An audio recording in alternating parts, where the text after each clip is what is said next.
And welcome back. My next guest is Kevin McCahill, the Superintendent of the Nanuet School District. Welcome, Kevin. Thank you, George. So Kevin, delighted to have you on the program. I know you've been a real force within the Nanuet Central School District, or Nanuet Union Free School District, excuse me, for a number of years now, and now you're as the superintendent, and just delighted to have you on my program. And you know, for the benefit of our viewers here in Clarkstown, maybe you could give a little bit of about your backstory, Sure. your family, your background, and what brought you to the Nanuet School District. Sure. Thank you very much, and Happy New Year. So I grew up in Secaucus, New Jersey, so I'm a Jersey guy. My mom was a social worker for a Division of Youth and Family Services, so public servant. And my dad was building and grounds maintenance for the Secaucus School District. So always sort of had that local service connection coming out of my mom and dad and all the lessons that they taught me in my life. My sister, I grew up with one sister, Kelly. She's 2 years older than me. She's also in the field of education. She's a principal for Bergen County Special Services. So real nice working class home values. I went to the University of Scranton in Pennsylvania, followed my sister there. She went there as well. I majored in business finance, and I had a math minor. So my goal, and my parents' goal, I guess, living, just a quick shot over to the the World Trade Center and all the skyline in New York City, was to make it to the business world, make it to Wall Street. That was a lot of the goals of most working class families in Secaucus, was to get someplace higher, I guess, economically. And so I went to college with that in mind. Got out of school, went down to Wall Street, worked as a bond broker for 5 years. And just wasn't feeling any kind of spark. I was good at it. I worked hard, long hours. The money was good, and but it was just missing something. There was something in my heart that just felt like I didn't see a lifetime of this direction. And I knew as I was getting older, it would be harder and harder to make switches. As I progressed further into adulthood. So I laugh with my wife, Lucia. Now, at the time we were dating, we've been dating since 19 years old. I asked her to marry me when I was a Wall Street broker, and about 2 or 3 months later, I was a substitute teacher at Memorial High School in West New York, making $100 a day. But thankfully, she stuck with me, and so I made the switch. Where did you go to get your teacher certification or education? So after I left the Wall Street world, I went to New Jersey City University, right on Kennedy Boulevard in Jersey City, at night to get my teaching degree. I had a math minor, so I was able to transfer some of my credits over. And so I pursued my teaching degree in secondary ed mathematics. Because at the time there was a shortage of math teachers in New Jersey, I was able to do sort of an advanced track. So as long as I was going to school at night and accruing my credits, they allowed me to teach during the day. So I taught at West New York High School while I got my credits. And then, just sort of the luck of the draw, there was a mid-year hire at West Essex High School in Essex Fells, New Jersey.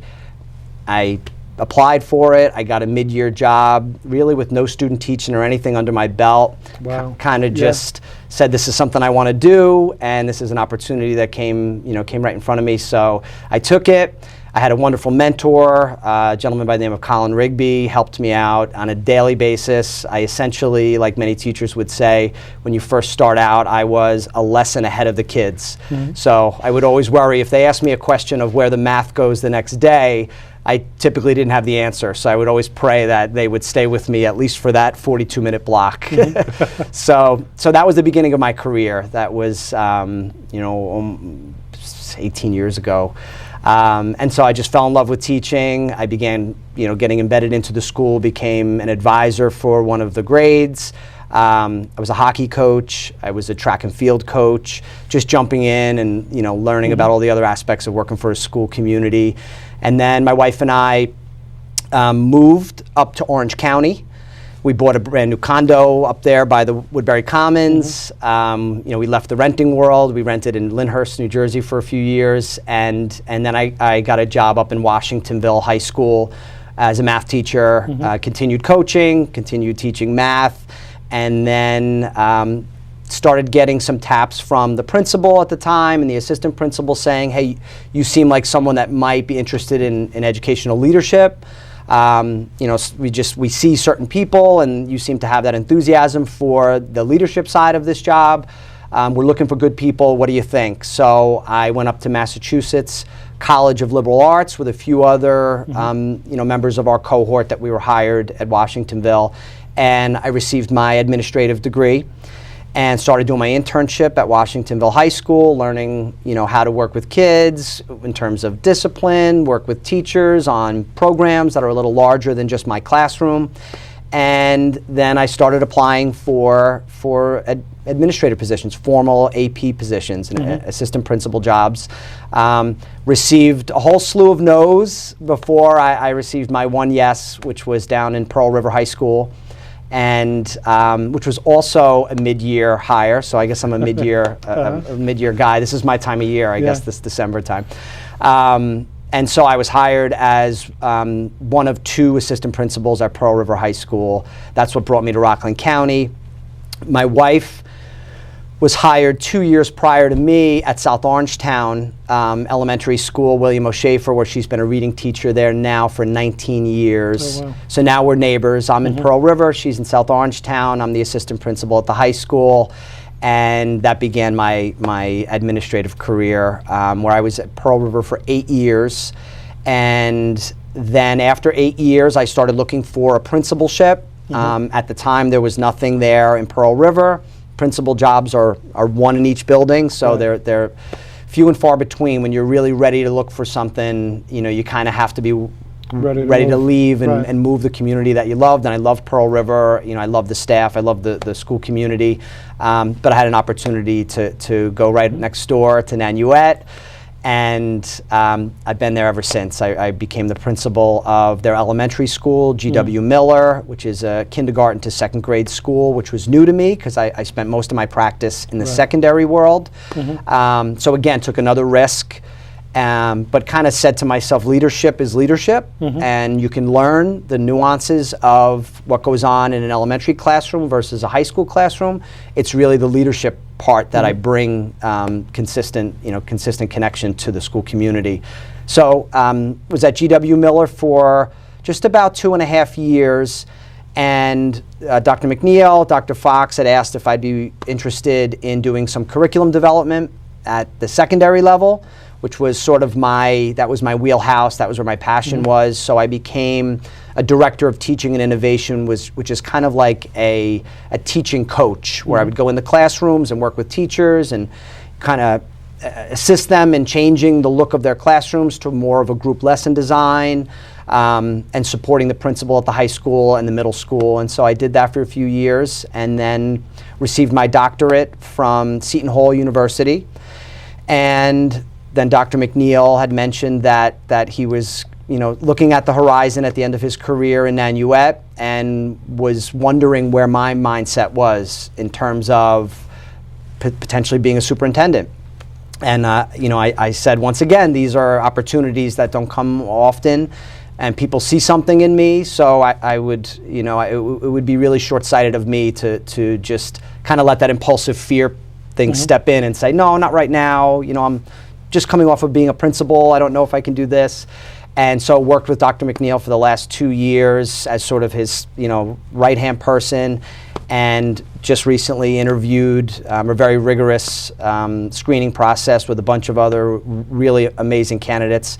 And I was happy that the Board of Education and the school community gave me a shot. So that's where I am today. And you're there now. This is your first full year? This is my first full year as since July 1st, right. Which is what an incredibly diverse backstory.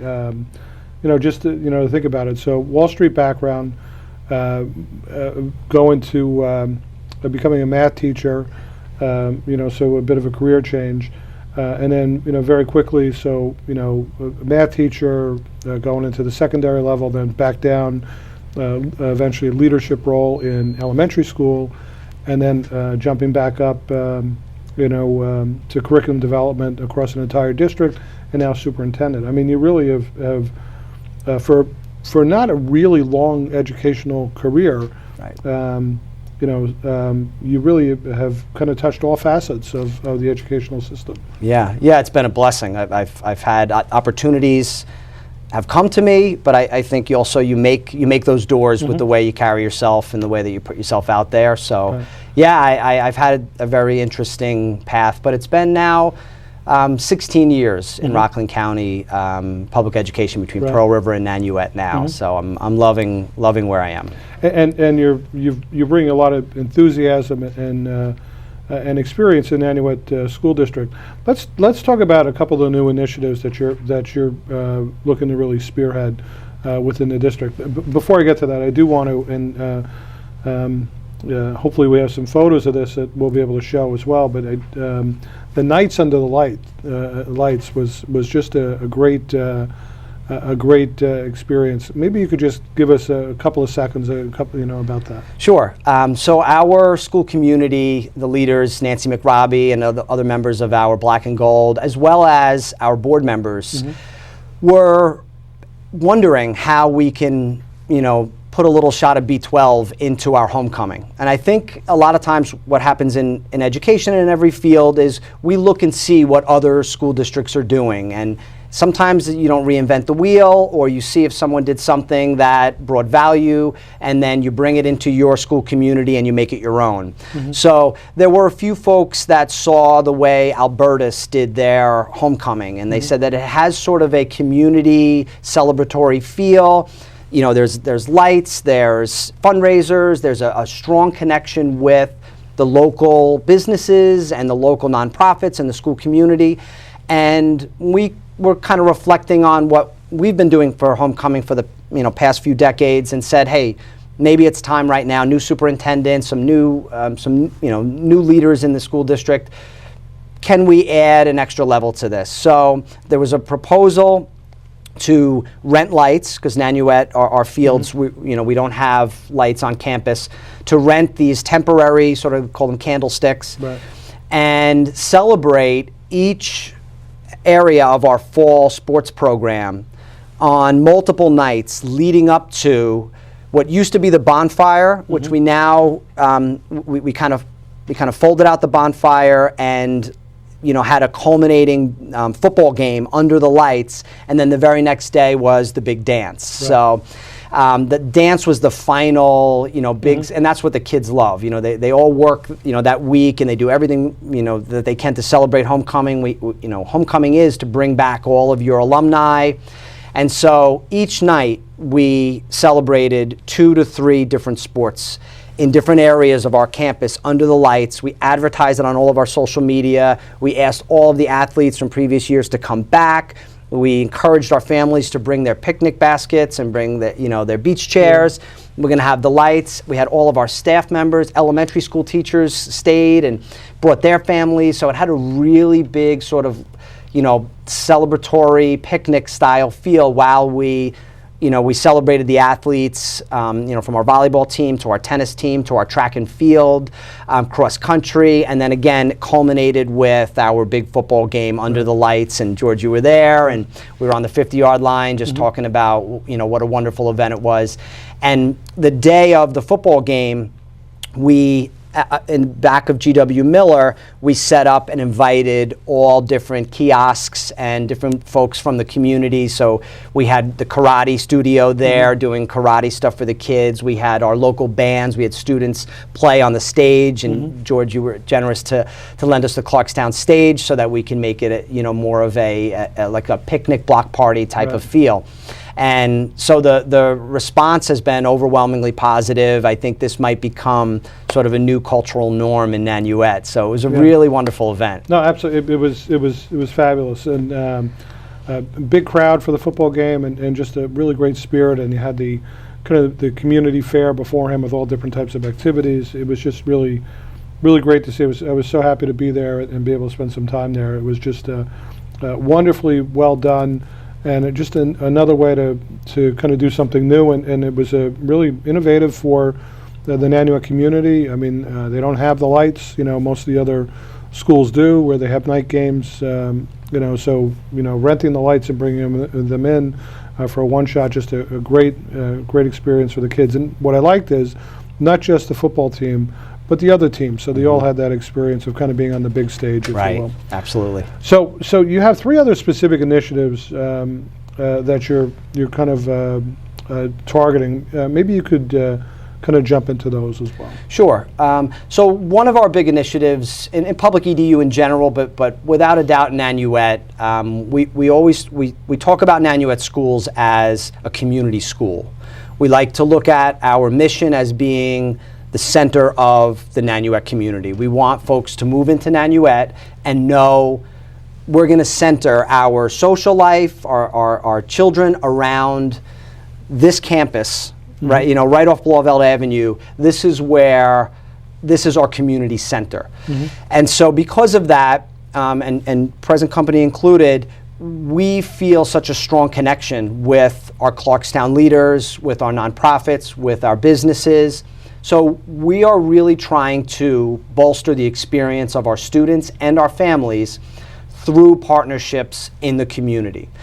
There's a limitation to what we can do in terms of providing experiences for our students in the little brick rooms that we spend time in.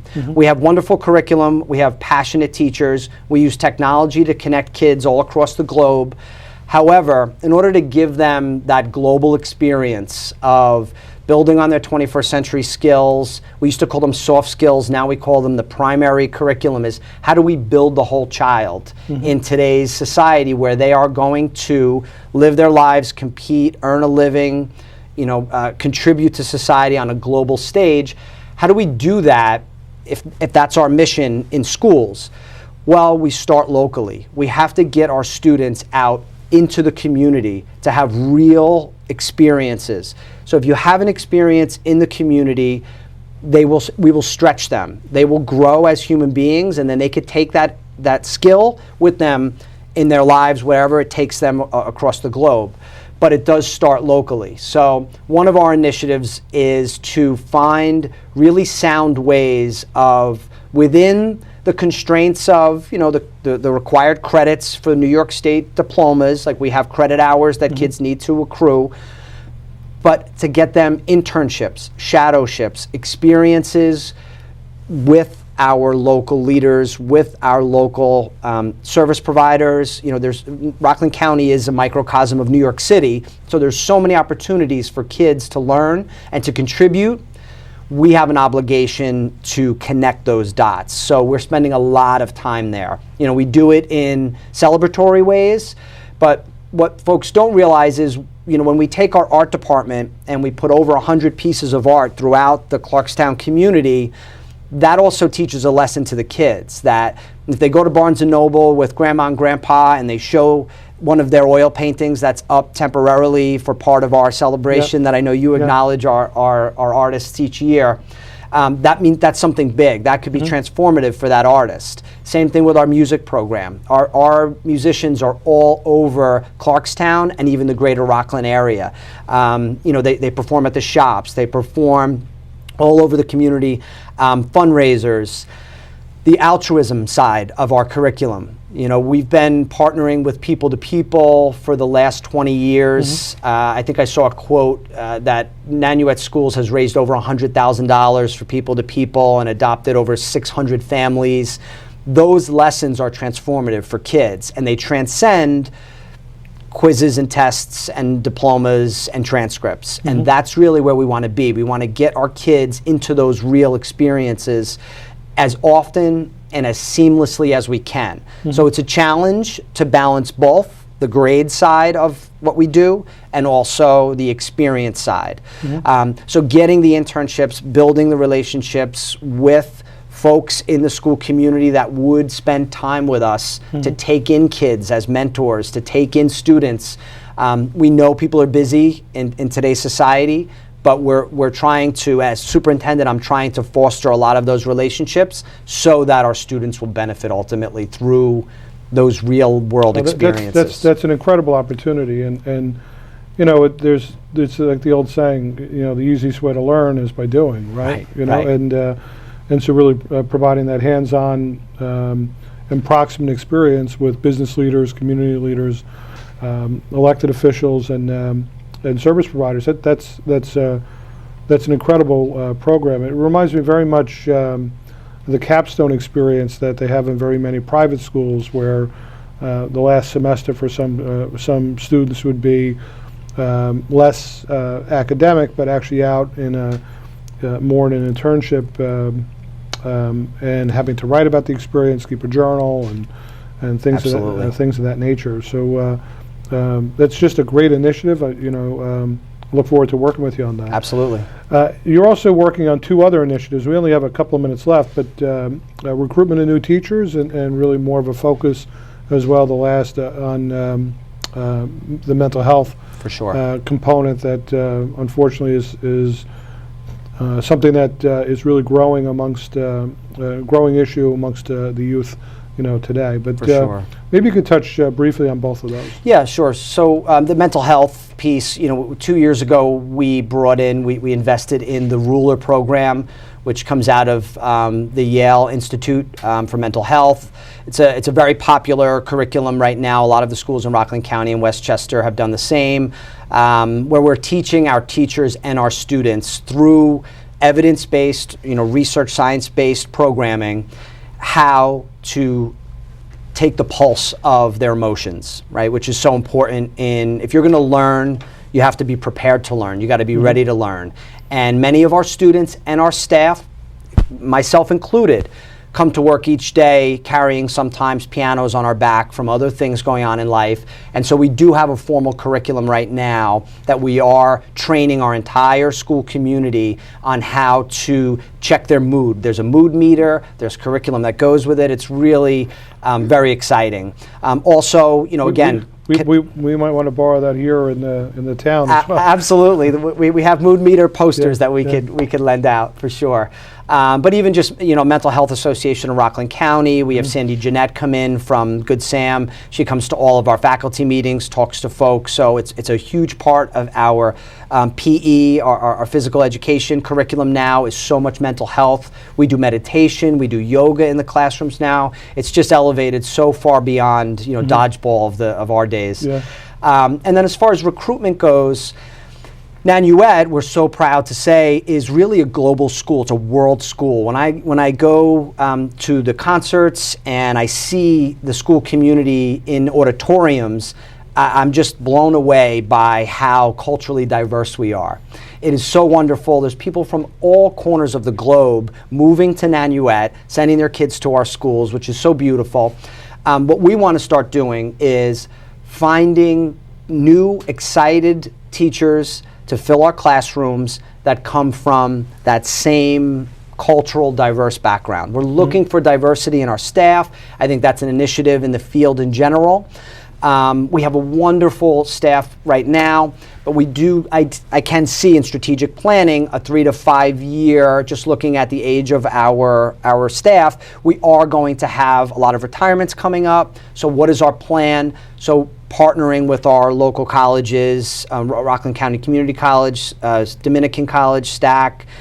We just partnered with Today's Students, Tomorrow's Teachers so that we can start recruiting more teachers of African background and Latino background. So we are really trying right now to have intentional, concerted efforts toward finding passionate educators that can bring some cultural diversity to our staff, just like the way our student body looks. So that's a goal of ours for the future. Well, these are incredible goals that you're working on, and really kind of moving the district forward into a new decade and really into a whole new position. So it's exciting times in Nanuet. Absolutely. You know, due to your leadership.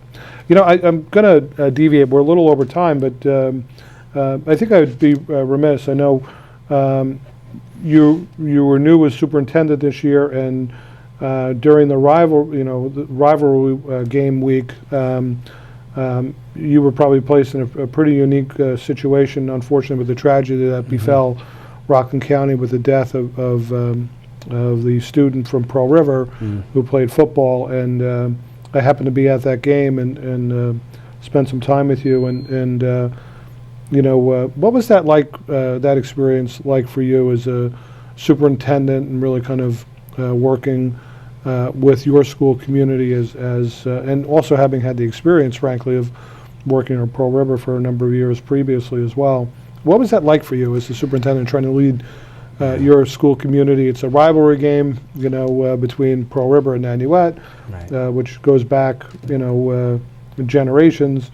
Yet you're dealing with an unspeakable tragedy that the opposing team was facing. Yeah, so without a doubt, it was a difficult day. It was you know, scheduled to be an exciting day and a celebratory day, and I think teenagers look forward to those days to highlight their differences, right? Like we wear black and gold, you wear pirate blue.